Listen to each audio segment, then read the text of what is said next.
Prayer is the weapon of war for every true Christian family. Having Jesus Christ as an ally in the fight is a blessing. Hi, beloved. My name is Roberta. I am from United States, specifically from Los Angeles. I would like to testify through my story what the Lord has done for me. Before continuing, I invite you to subscribe and do not forget to click on the notification bell to not miss the next stories. Be blessed. It's been 8 years since I got married to Mike. We were married at a very young age. I was 24 and he was 27. We had a child 2 years later, a baby girl. Her name is Danielle. Initially, the situation at home was rather calm. We shared together the love we felt for each other. In short, everything was going well. Mike worked in a small structure in the city, and the salary he earned was not huge, but it was just enough to afford us a decent life. A few years later, he was recruited into a big structure, and the salary he received was 4 times greater than the previous one. We were filled with joy. I don't know for sure when it all started, but I noticed that Mike was more and more absent at home, and even when he was there, he paid no attention to me, much less to his daughter. He spent all of his time on the phone and didn't care what happened to us. Our family chats and our good sharing moments had disappeared. Mike also had a new band of friends. I didn't like them much. They were snobbish, and all they cared about was money, cars, big houses, in short, luxury and glory. Every evening after work, Mike spent time with them before going home. He came home very often when we were already asleep, my daughter and I. Let's forget about the days when he came home drunk. He would scream all over the house, disturbing our sleep, and if I stubbornly went to bed, he hit me. Our daughter Danielle was increasingly traumatized. She was beginning to be afraid of her father. I didn't recognize him either. Sadness and anguish came over me little by little. I tried more than once to talk to him about it, but it was always the same reactions. Mike, please, I would like to talk. What do you want to talk about? About our daughter. What is wrong with her?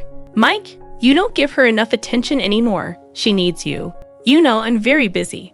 I work a lot and you know it. So what do you think? I don't pick up money?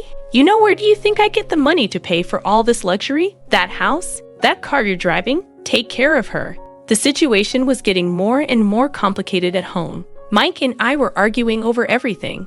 One evening, my daughter saw me crying. Mom, why did Dad change like this? He's never home when I need him, and you argue all the time. Are you going to have a divorce? No, sweetie. Where are you getting that from? Look, Dad's just been really busy lately. He works a lot, you know. Mom, can we go back to our old house?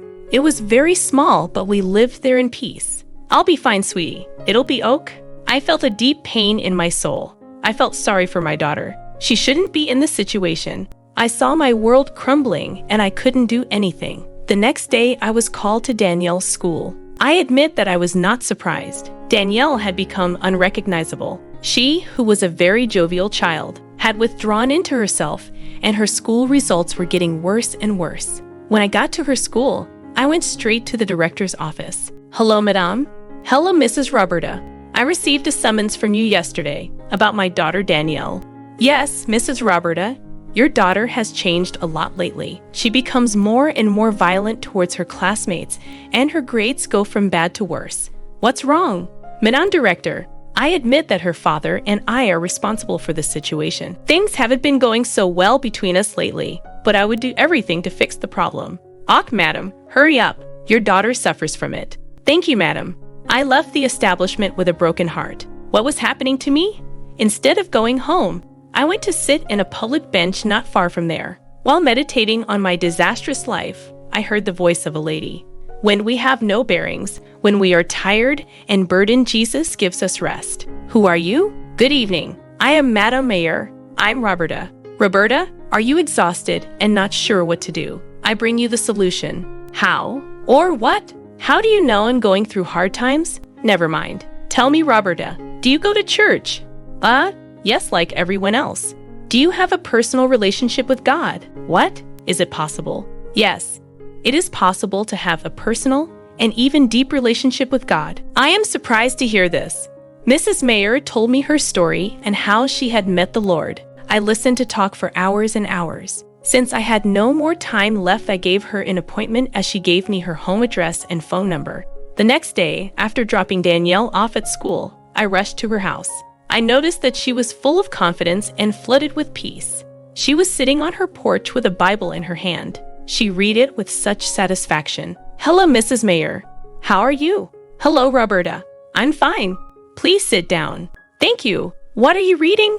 "I read the passage from Mark 11:24, which says, 'Therefore, I say to you, whatever you ask in prayer, believe that you have received it, and it will be granted to you.'" "What does this mean, Mrs. Mayer?" "This is about the power of prayer and faith in God. You know, Roberta, God is capable of doing anything. Prayer is our true weapon of battle. Just give Him your life and have Him in faith.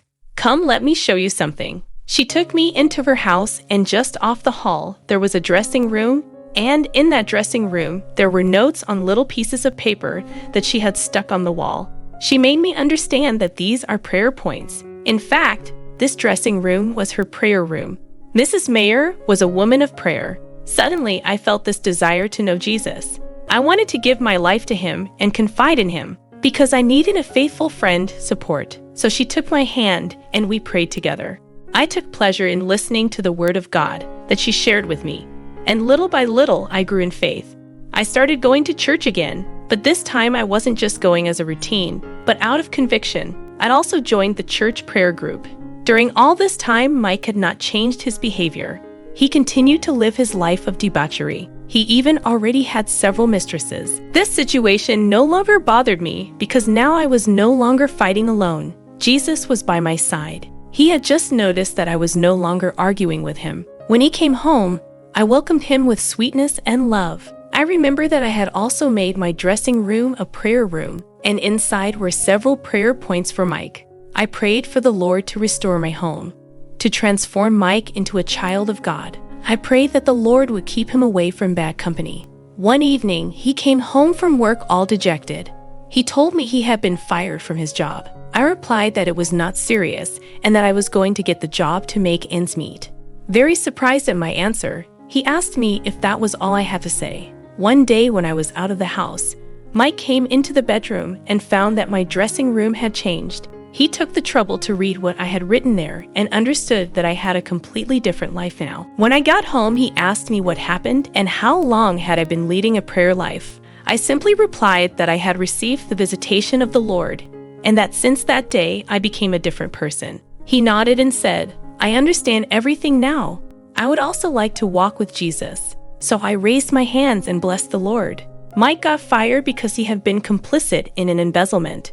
After accepting Jesus into his life, he went to meet his boss to ask for forgiveness and promised to give him back everything he owes him.